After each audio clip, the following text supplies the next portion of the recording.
성경 봉독 하겠습니다.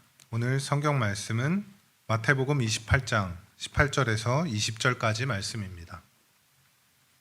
신약 성경 마태복음 28장 18절부터 20절까지 말씀을 제가 읽겠습니다. 예수께서 나와 말씀하여 이르시되 하늘과 땅의 모든 권세를 내게 주셨으니 그러므로 너희는 가서 모든 민족을 제자로 삼아 아버지와 아들과 성령의 이름으로 세례를 베풀고 내가 너희에게 분부한 모든 것을 가르쳐 지키게 하라. 볼지어다 내가 세상 끝날까지 너희와 항상 함께 있으리라 하시니라. 아멘. 오늘은 원래 이순근 목사님께서 순발을 다녀온 후에 선교 보고와 함께 말씀을 전해 주시기로 했었습니다. 그래서 이제 설교 본문과 제목을 먼저 미리 정하셨었는데 저희가 이제 엊그제 금요일에 한국에 돌아와서 바로 PCR 검사를 했는데 이순근 목사님께서 이제 검사 결과가 양성이 나와서 지금 집에서 격리 중에 계십니다. 아마도 온라인으로 예배를 보고 계실 텐데 어제 이제 통화를 이제 여러 번 했고요. 통화할 때는 물론 이제 좀 열도 있으셨고 초반엔 열도 있으셨고 좀 몸살 기운도 있으셨다고 하는데 요즘 이제 코로나가 이렇게 심각한 상황은 아니어서 이제 잘 지나갈 것 같긴 하지만 아무튼 목사님 잘 회복되실 수 있도록 기도해 주시고 그래서 오늘은 제가 말씀을 전하게 되었습니다. 제가 오늘 말씀을 나눌 텐데 우리 다액교회에 이 코로나 사태 이후에 오신 분들도 좀 계시거든요. 그래서 이제 저희가 이제 순바 선교를 한다고 하는데 이 순바 선교에 대해서 잘 모르시는 분들도 계실 수 있고 또 기존의 다액교회 성도분들 중에 이 순바 선교의 바깥에서 이렇게 배회하는 분들이 좀 계십니다. 순바 선교랑 좀 별로 관련 없이 그런 분들을 위해서 제가 오늘 순바에 대한 간단한 소개와 함께 이번에 다녀온 것에 대한 선교 보고를 말씀을 전하면서 같이 나누려고 합니다. 오늘 본문과 제목을 그래서 제가 이순근 목사님이 정하셨던 그대로 이렇게 써봤습니다. 마태복음 28장 18절에서 20절 말씀인데요. 오늘 설교는 제 개인적으로는 두 가지 면에서 처음 겪는 일입니다. 첫 번째는 뭐냐면 제가 이 마태복음 28장 18절에서 20절을 처음 설교하는 것이더라고요. 어디서도 제가 설교해 본 적이 없었습니다. 이 본문이 성경에서도 아주 유명한 구절 가운데 하나잖아요. 그렇죠? 근데 저는 이상하게 이 너무 유명한 구절은 좀 피하게 되더라고요. 그러니까 너무 사람들이 많이 유명한 구절만 자주 듣다 보니까 좀 성경의 다양한 구절들로 좀 은혜를 받았으면 좋겠다 하는 생각이 들어서 그 유명한 구절은 또 이렇게 말고 좀 새로운 본문으로 설교해야겠다는 그런 제 나름의 어떤 신념 같은 게 있습니다. 그래서 이제 제가 이 본문을 처음 설교하다 보니까 이순근 목사님이 과연 어떻게 설교하셨나 궁금해서 인터넷으로 한번 저희 설교를 한번 찾아봤습니다. 그랬더니 2011년 1월 23일에 나오나요? 2011년 1월 23일에 목사님께서 하신 설교가 있는데 제목이 주님의 지상명령과 다액교회의 사명 이거였습니다. 제가 이거 쭉 설교 영상을 보면서 느낀 게 두 가지가 있습니다. 하나는 목사님이 10년 전이라 그런지 많이 젊어 보이신다라는 것. 그리고 또 하나는 예전에도 이순근 목사님 머리가 긴 편이시다라고 생각했는데 이 정도는 긴 게 아니었구나. 지금은 더 훨씬 기셔가지고 그런 생각이 많이 들었습니다. 제가 이 본문을 처음 설교하는 것도 있고 또 한 가지 제가 처음 겪는 일이 뭐냐면 제가 순바 선교 보고를 처음 하는 것이었습니다. 제가 처음 하는 거더라고요. 제가 순바를 지금 2014년도부터 한 번도 빠짐없이 계속 갔다 왔는데 보통은 광고 시간에 팀장님께서 장재호 집사님이나 팀장님께서 보고를 하시든지 아니면 담임 목사님께서 선교 보고와 관련된 이제 말씀을 전하시든지 그렇게 하는데 이번에는 장재호 집사님께서 일정상 같이 순바를 못 가게 되셔서 팀장님이 없는 상황이고 또 담임 목사님도 이렇게 코로나에 걸리신 상황이고 이러다 보니까 제가 처음으로 순바에 대해서 보고도 하고 또 이렇게 설교도 하게 되었습니다. 그래서 저에게는 참 이렇게 뜻깊고 또 좋은 기회라는 생각이 들었습니다. 그래서 오늘 말씀을 같이 먼저 나눌 텐데요. 오늘 본문 말씀 보면 마태복음 28장 18절에서 20절은 아주 아까 말씀드린 대로 아주 유명한 성경 구절 가운데 하나입니다. 예수님께서 부활하시고 승천하시기 전에 제자들을 모아놓고 제자들에게 맡겨주신 위대한 사명이 나오는 내용입니다. 그래서 이것을 예수님의 대위임령, 영어로는 The Great Commission이라고 합니다. 이 대위임령의 내용은 19절에서 20절에 걸쳐서 나오는데요. 제가 그 부분만 한번 읽어보겠습니다. 그러므로 너희는 가서 모든 민족을 제자로 삼아 아버지와 아들과 성령의 이름으로 세례를 베풀고 내가 너희에게 분부한 모든 것을 가르쳐 지키게 하라. 네, 나오고 있죠. 네, 여기 이 한글 성경에 보면 여러 개의 동사가 이렇게 나오고 있는 것처럼 보입니다. 그렇죠? 너희는 가서, 가라 이렇게 나오죠. 그리고 제자로 삼아, 제자를 삼아라. 세례를 베풀고, 세례를 베풀어라. 가르쳐 지키게 하라. 이거를 이제 가르치는 것과 지키게 하는 것을 둘로 나누면 총 5개가 되고요. 가르쳐 지키는 것을 하나로 본다면 이제 전체 동사가 4개가 나오는 것처럼 보입니다. 그러나 여기서 진짜 동사는 딱 하나만 있습니다. 우리 가장 최근에 작년 12월에 저와 같이 새가족 교육을 했던 분들은 아마 기억하실 텐데 기억하셔야 됩니다. 네. 새로운 눈으로 보시면 안 되고. 네. 여기 나온 예수님의 대위임령에서 진짜 동사 하나는 뭘까요?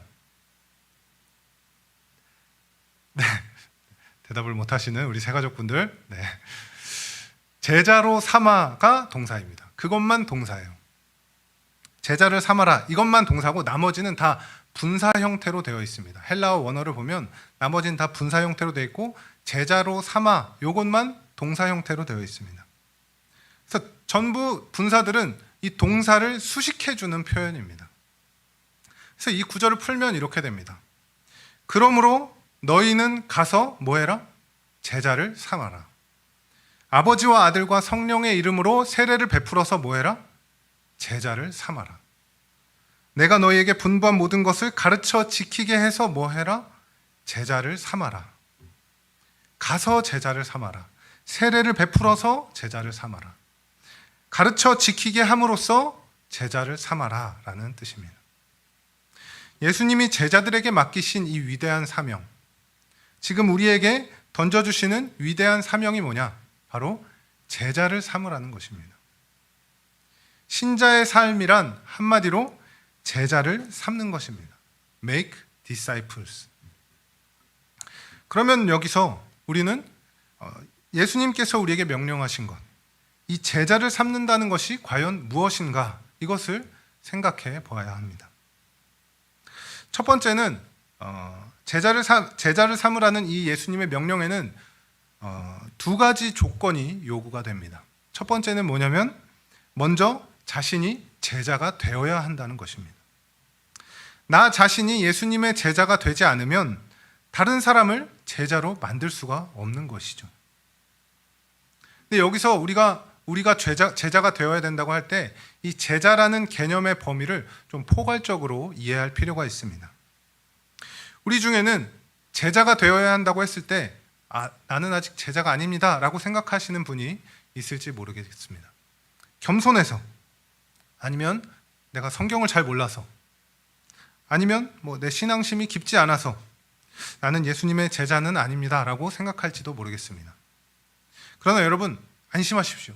저나 여러분 모두는 지금 이 자리에서 함께 예배를 드리고 있는 모두는 다 예수님의 제자입니다.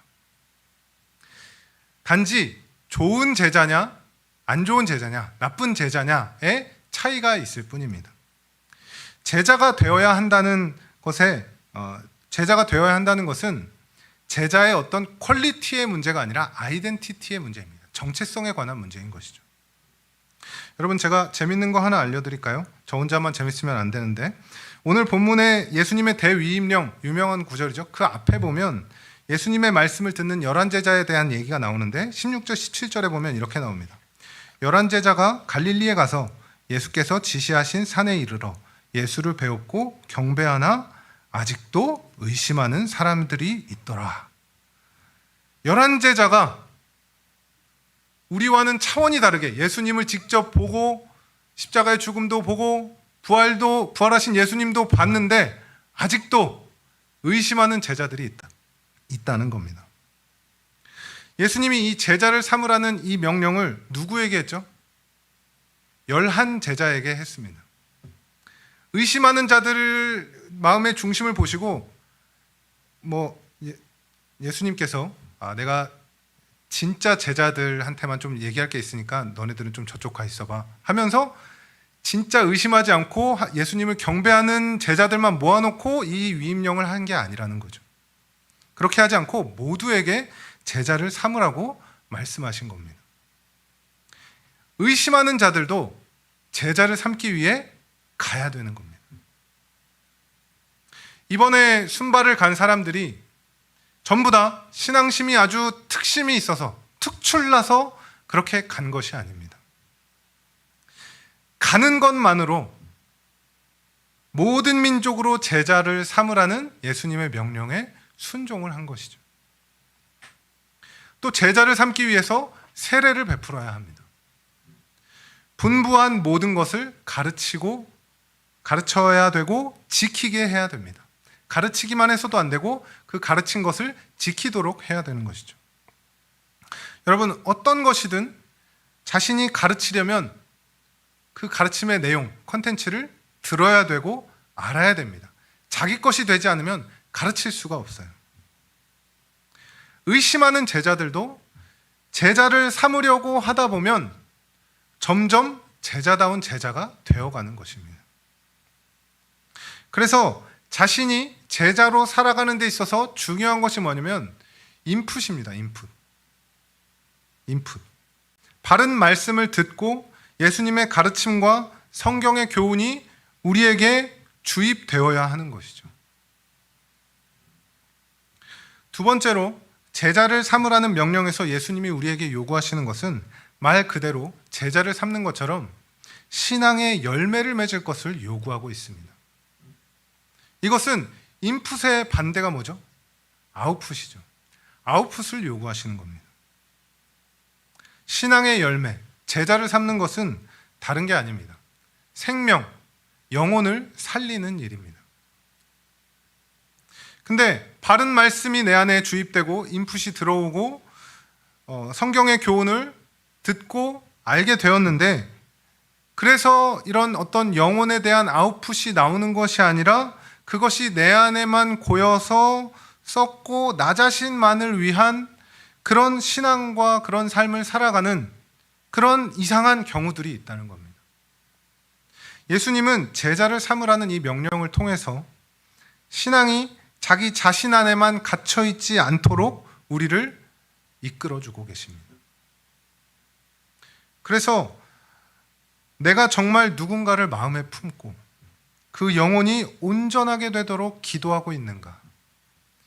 그 영혼을 마음에 품고 있는가? 이러한 생각들이 오늘 말씀을 통해서 우리를 돌아보게 하는 것이죠. 제자를 삼으라는 이 예수님의 명령, 이것을 통해서 나는 과연 다른 영혼을 마음에 품고 제자를 삼는 일에 몰두하고 있는가? 이것을 생각해 봐야 한다는 것입니다. 우리는 하나님의 은혜를 이야기하고 또 하나님의 일하심을 기대할수록 게을러지고 또 신앙에 있어서 수동적인 태도로 살아가려고 하는 우리의 악한 본성이 나올 때가 있습니다.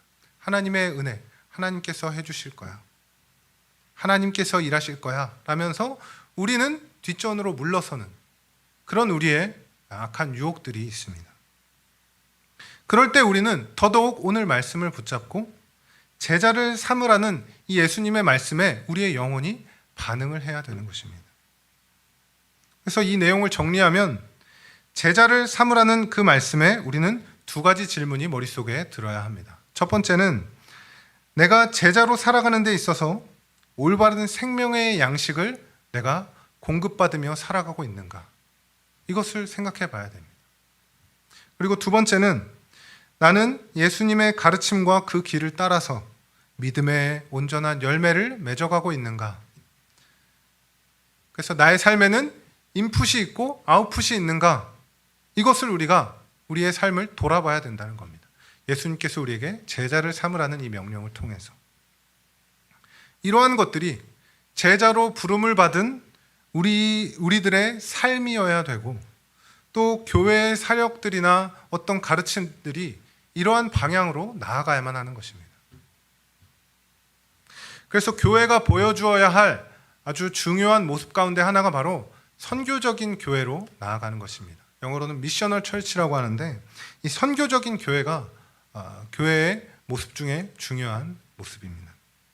사역들을 하면서 많은 열매들을 맺고 성도들이 이 사역에 함께하면서 기쁨과 유익을 누리는 것, 자연스럽게 그 사역에 편승을 하면서 제자를 삼고 영혼을 살리고 생명을 구하는 일에 함께 동참하게 되는 것, 이러한 것들이 중요하다는 것이죠. 그래서 우리 다액교회에서 하는 사역들을 살펴보면 다 이러한 어떤 선교적인 마인드를 가지고 있는 것들이 많이 있습니다.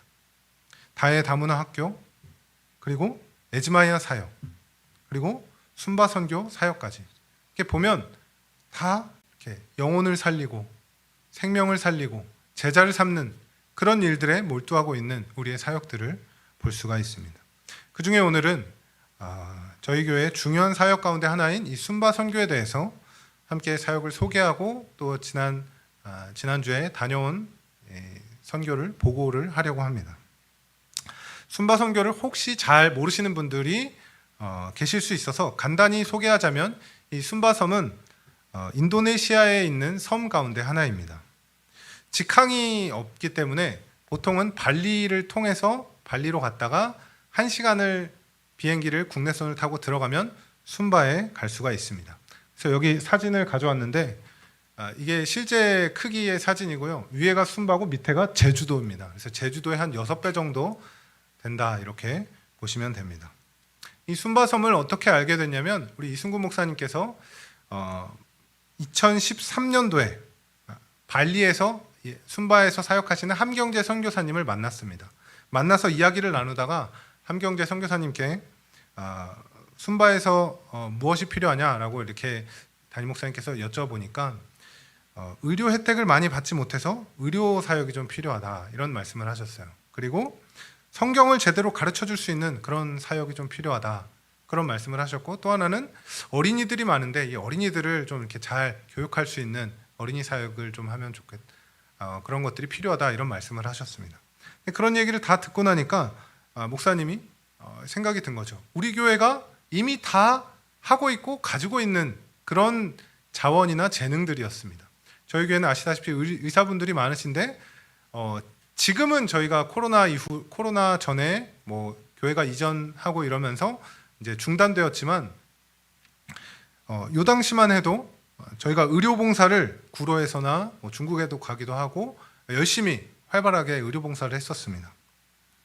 그리고 성경을 가르치는 것은 이 어성경의 전문 강사 과정을 거치신 분이 많았기 때문에 성경 교수 사역을 할 수가 있었고, 또 어린이들은 에즈마이아 사역을 통해서 여름 VBS 사역을 할 수가 있었기 때문에 다액교회가 이미 가진 것들로 순바를 충분히 섬길 수 있겠다라고 생각이 들었습니다. 그리고 순바는 기독교인이 40% 정도 됩니다. 근데 이 40%가 온전한 그리스도인, 온전한 기독교인이라기보다 조금 혼합 종교가 많고요. 그리고 저희가 다른 것보다 3대에 걸쳐서 모든 세대가 함께 선교를 나가는 것이기 때문에 안전한 것이 매우 중요했습니다. 그래서 이슬람이나 좀 이렇게 가면 안 되는 그런 위험한 지역에 가면은 저희가 좀 이렇게 위험을 감수해야 되기 때문에 그보다는 좀 안전한 곳에 가기 위해서 이 순바가 적합하다라고 생각이 들었습니다. 그래서 순바 선교를 하게 되었죠. 보통 교회마다 선교 여행, 미션 트립, 비전 트립을 간다고 하면 여기저기 이제 여기도 갔다가 이번엔 저기 갔다가 이번엔 저쪽 갔다가 하면서 이벤트성으로 왔다 갔다 하는 경우들이 많습니다. 그러다 보니까 이제 연속성이 많이 떨어지게 되는 거죠. 그래서 한국에 복음이 전파될 때 언더우드 선교사 그 가문에서 3대에 걸쳐서 우리나라를 선교하고 섬기고 그렇게 헌신했던 것처럼 우리 다액교회도 3대에 걸쳐서 이제 선교를 하자라는 그런 취지를 가지고 장기적으로 선교에 유익이 될 수 있도록 순바섬에 집중적으로 그렇게 선교를 이제 매번 그 순바 선교만 가는 거죠. 그렇게 하기로 결정을 한 것입니다. 그래서 2014년도에 처음 이제 가게 됐고요. 그때부터 이제 쭉 가게 되었고 2019년도까지 갔다가 2020년과 21년은 이제 코로나 때문에 저희가 항공편이 없어서 또 코로나 때문에 못 갔다가 이제 지금 다시 풀려서 항공편이 열리면서 이번에 이렇게 같이 가게 되었습니다. 그동안 많은 사역들을 하면서 많은 열매들이 있었는데 이번에 순발을 가게 된 주 목적은 유치원 개원식과 초등학교 기공식을 참석하기 위해서, 물론 사역도 같이 병행을 하면서 유치원 개원식과 또 초등학교 기공식을 참석하기 위해서 순발을 가게 되었습니다. 제가 이제 설교 준비하면서 사진을 한번 찾아봤어요. 이 사진이 뭐냐면 2015년도의 사진입니다. 이 뒤에가 그 선교센터 부지예요. 이때 이제 함경제 선교사님께서 땅을 사놓으셨다는 얘기를 듣고 선교센터를 지으려고 한다. 그래서 이제 저희가 방문을 했습니다. 가서 쭉 둘러보고 크다, 좋다 이러면서 같이 손 모아 기도도 하고 그렇게 같이 그랬던 그런 사진입니다. 그때는 정말 아무것도 없었어요. 그냥 정말 풀떼기랑 나무 막 이렇게 막 있었는데, 그러다가 이제 함선교사님이 2017년도가 되어서 여기 보시는 대로 선교센터를 이제 지으시게 되었죠. 여기 보이는 여기가 선교센터입니다. 그리고 이쪽에 숙소가 있고 여기는 기숙사를 지으셨습니다. 코로나 때 이제 저희가 2020년, 21년 요때 이제 유치원을 여기가 이제 유치원 공간인데요. 유치원을 완공을 했는데 저희가 코로나 때문에 못 가다가 이번에 가게 되어서 개원 감사 예배를 드리게 되었습니다. 여기 보면 이제 이게 유치원 사진인데요. 유치원 사진 보시면 유치원 사진 전에도 한번 보여드렸는데 유치원 건물 있고 그 옆에 뭐 또 공사하는 게 건물이 또 하나가 있습니다. 이게 뭐냐면 증축 공사를 하는 거예요. 그러니까 그 5세 반, 6세 반 두 개의 반이 있는데 20명씩 40명 정원으로 받았는데 유치원이 좋으니까 인원이 많이 오게 된 겁니다. 그래서 인원을 더 늘리기 위해서 옆에 증축 공사를 해서 80명까지 받기 위해서 지금 증축을 하고 있습니다. 그리고 이번에 보시면 이제 개원 감사 예배, 여기가 이제 선교센터 아닌데 개원 감사 예배를 드리고 있는 사진입니다. 목사님께서, 이승구 목사님께서 설교하시고 또 함경재 선교사님께서 이제 통역을 해주시고 계십니다. 여기 보면 여기 이제 앞에 아이들이 이제 처음 개원하는 날 앞에서 이제 예배를 같이 드리고 있습니다. 그리고 나서 이게 개원 감사 예배를 드리고 나서 초등학교 기공식을 함께 했습니다. 이게 여기가 어디냐면 유치원 건물 왼쪽에 있는 공간인데 초등학교 사진을 지어질 그 공간을 초등학교 사진을 크게 뽑아서 현수막으로 이렇게 지금 뒤에 여기에 붙여 놓으셨습니다. 그리고 초등학교 부지에서 다 함께 사진을 찍고 여기 보면 이제 이승구 목사님께서 벽돌 하나를 이렇게 놓고 이렇게 웃으면서 사진을 찍고 계십니다.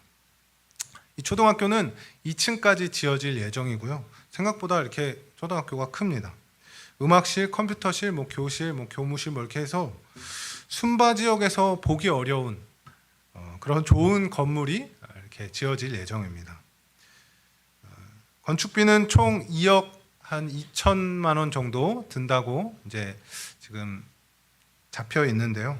여기저기서 그래도 좀 감사하게 후원을 해주셔서 현재까지 9천만 원 정도가 모였다고 합니다. 그리고 완공은 2024년 6월 30일 정도에 될 것으로 이제 예상을 하고 있습니다. 시공사가 누구냐? 함경재 선교사님이 다 이제 건축을 하시는 거라 시공사와의 마찰이나 갈등은 없을 것으로 예상이 됩니다. 그리고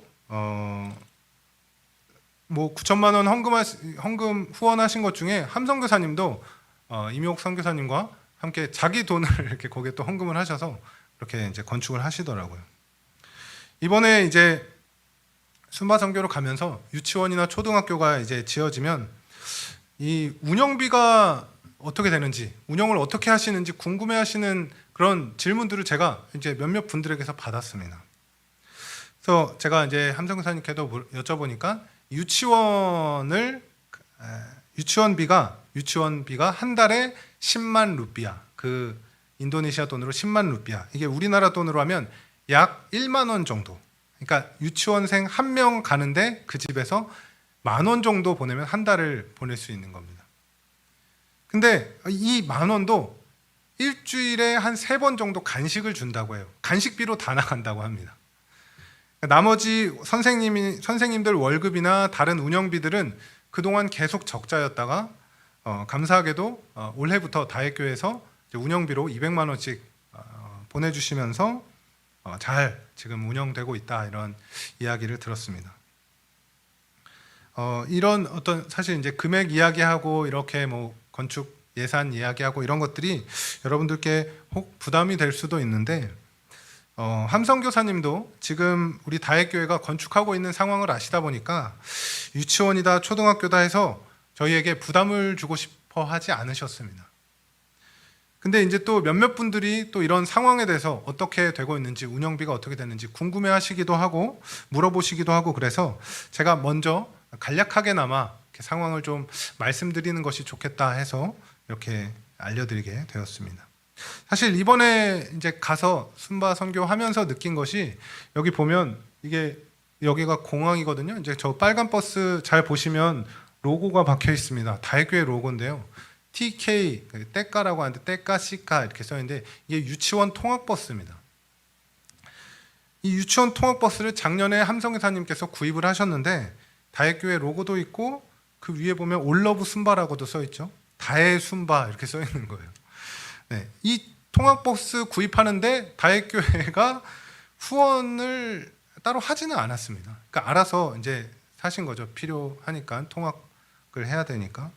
그래서 이제 이 통학버스를 사셔서, 원래는 이제 저희가 공항에서 선교센터 가고 여기저기 또 이동하고 할 때 사실은 버스나 트럭을 대절해서 돈 주고 빌려서 타고 이제 이동을 했었습니다. 그동안은. 근데 이제 이 통학버스가 생기고 나서 저희가 공항에서 바로 이 통학버스를 타고 이제 선교센터로 가게 된 거죠. 선교사님이 제가 이제 따로 그 비용 청구를 안 하시길래 왜 안 하시냐 했더니 버스 대절비나 기름값 같은 거를 선교비 청구를 안 하시는 거예요. 그래서 왜 안 하시냐 했더니 우리 거 우리가 쓰는데 무슨 청구냐 이러면서 이제 청구를 안 하시더라고요. 그래서 이제 유치원도 그렇고 초등학교도 그렇고 나중에 이제 선교센터 아래에는 이제 클리닉도 병원도 이제 지어질 예정인데, 이런 교육 사역과 의료 사역 이러한 것들은 복음 전파에 있어서 아주 핵심적인 사역 가운데 하나입니다. 아시다시피 우리나라에 기독교가 처음 들어올 때 선교사들이 가장 먼저 한 것이 뭐였냐면 병원을 짓고 학교를 세우는 것이었습니다. 못 살고 가난한 나라일수록 이 교육과 의료의 혜택을 참 못 받습니다. 순바에 가면 참 안타까운 모습들을 우리가 많이 보게 됩니다. 물론 이제 더 좋은 것들을 많이 경험합니다. 순바에 가보신 분들은 아시겠지만 힐링을 많이 하게 되는데, 자연 그대로를 우리가 한국에서는 보기가 참 어렵잖아요. 근데 거기 가면 가장 먼저 이렇게 눈에 들어오는 것이 넓은 하늘이에요. 저희는 막 건물이 많아서 하늘을 보기가 좀 어려운데, 거기는 넓은 하늘과 아주 이렇게 자연을 쉽게 잘 볼 수가 있어서 참 힐링도 많이 되고 좋습니다. 근데 안타까운 건 사람들이에요. 사람들이 특히 아이들이 몸에 흉터나 이렇게 그런 흉터 자국들이 많이 있습니다. 아이들이 다쳤을 때 우리나라 같으면 바로 치료해주면 괜찮아지는 것을 치료를 못 받고 상처를 그대로 두다 보니까 그게 피부에 흔적이 마치 그 크레이터처럼 이렇게 막 패여 있고 막 그런 것들이 많이 있습니다. 뭐 몇 년 되긴 했지만 저는 이제 막 뼈가 그대로 노출되는 막 그런 아이들도 있었습니다. 부러지면 부러진 대로, 종기가 있으면 종기가 있는 대로 그렇게 그대로 그냥 살아갑니다. 한국에서 별거 아닌 질병도 거기에선 제대로 치료를 받지 못하는 경우들이 많이 있습니다. 함성 교사님께서 한 사례를 얘기해 주셨는데, 어떤 남자분이 다리를 다치셨대요. 근데 그거를 제대로 한국에서 치료받았으면 금방 잘 회복하고 나을 수 있는 건데 치료를 제대로 못 받아서 그분이 다리를 잘랐답니다. 그래서 전혀 일을 할 수 없는 상태가 되니까 이 선교사님이 그 가정이 안 돼서 그 아내분을 이제 선교센터에서 이제 일할 수 있도록, 그래서 이제 돈벌이를 할 수 있도록 이렇게 받아주셨다, 그런 이제 이야기를 해주셨습니다. 교육도 마찬가지입니다. 아까 말씀드렸지만 선교센터 안에 있는 이 순바 아까 시카 유치원이라고 했는데 시카가 순바 인터내셔널 크리스찬 아카데미 이렇게 됩니다. 여기 보내는데 한 명당 한 달에 10,000원이면 됩니다. 근데 이 10,000원도 이 동네에선 비싼 편이라고 하더라고요. 그래서 여기를 차마 못 보내고 2만 루피아, 한 2,000원 되는데, 한 달에 2,000원 되는 대로 그렇게 보낸다고 합니다. 근데 그 2,000원 되는 거기는 괜찮으냐? 교육도 제대로 안 되고 아이들 케어도 제대로 안 되고 뭐 간식이나 이런 거는 말할 것도 없죠. 그러니까 그런 곳에 그렇게라도 보낸다는 겁니다. 거의 아이들이 방치 수준으로 있는 거죠. 그런데 비해서 지금 시카 유치원은 제대로 교육을 하는 거죠. 원복도 있습니다. 아이들 유니폼도 있고 영어도 배웁니다. 인터내셔널 유치원이라서. 그래서 순바에 가보면 아이들이 정말 많습니다. 그 전에 한번 이해실 사모님이 순바에 오셨다가 이 정말 넘쳐나는 아이들을 보면서 뭐라고 하셨냐면 이 아이들을 어찌할꼬 막 이러면서 이렇게 어떻게 가만 놔두면 안 되는데 하는 그런 어떤 안타까운 그런 말씀을 하신 적이 있습니다. 이 아이들을 어떻게 해야 될까? 가면 이제 그런 마음이 많이 듭니다. 그러니까 유치원과 초등학교를 이렇게 하면서 교육 사역을 하시는 것은 참 순바에서 정말 귀한 사역이라고 할 수가 있습니다. 저희가 이제 이런 개원식과 또 기공식을 참석하고 나서 그리고 이제 저희가 늘 해오던 대로 여러 가지 사역들을 진행했습니다. 각 사역별로 나누어서 사역을 진행했는데요. 의료 사역은 이전까지는 선교센터에 자리를 만들어서 거기서 진료를 보고 사람들이 선교센터로 오게끔 그렇게 했었는데요. 이번에는 오게 하지 않고 저희가 직접 찾아갔습니다. 마을 곳곳에 오지 못하는 마을로 다 찾아가서 그렇게 진료를 했습니다. 그래서 여기 보면 이게 지금 약국이거든요. 지금 박천자 집사님과 하리 자매가 약국 둘이서 이제 약국을 이제 처방전 나오면 약을 처방해 주는 그런 공간입니다. 이번엔 특별히 처음으로 전용훈 집사님께서 함께 해주셔서 성형외과 환자가 있는 입술에 종기가 막 이렇게 여러 개 났는데 그걸 이제 또 수술도 해주시고 그 외에도 이제 여러 수술들을 하셨는데 다리 환자도 있었는데 그것도 이제 수술하고 또 일반 진료부터 수술까지 이제 여러 가지를 했습니다. 참 열악한 상황에서 이제 진료를 보고 그랬죠. 사실 의료팀 입장에서는 선교센터로 오게 하는 게 편합니다. 한 곳에 정착해서 진료하는 게 편한데 마을을 계속 돌아다니다 보니까 이쪽에 가서 펼쳐놓고 진료 보고 그리고 거두고 다시 또 다른 마을 가서 펼쳐놓고 이렇게 계속 지금 저희가 예배 드리는 것처럼 이렇게 펼쳐놓고 거두고 이렇게 계속 그렇게 돌아가면서 했던 거죠. 그래서 전에는 오게 할 때는 환자 아닌 사람들도 와서 막 진료 보고 그랬거든요. 그래서 막 1,000명, 2,000명 막 정말 너무 많은 숫자들이 왔었는데 이번에는 정말 마을에 찾아가서 정말 아픈 사람들만 진료하다 보니까 진료의 퀄리티도 전보다는 좀 더 올라가게 되고 또 항상 그렇지만 여러모로 참 의미 있는 그런 의료 사역이었습니다. 그러니까 마지막 날에는 그 의료팀이 마을 9군데를 돌아다니느라고 저녁 시간에 돌아오지 못하고 밤늦게까지 이렇게 사역을 진행하느라고 아주 고생을 많이 했습니다. 그리고 어린이 사역은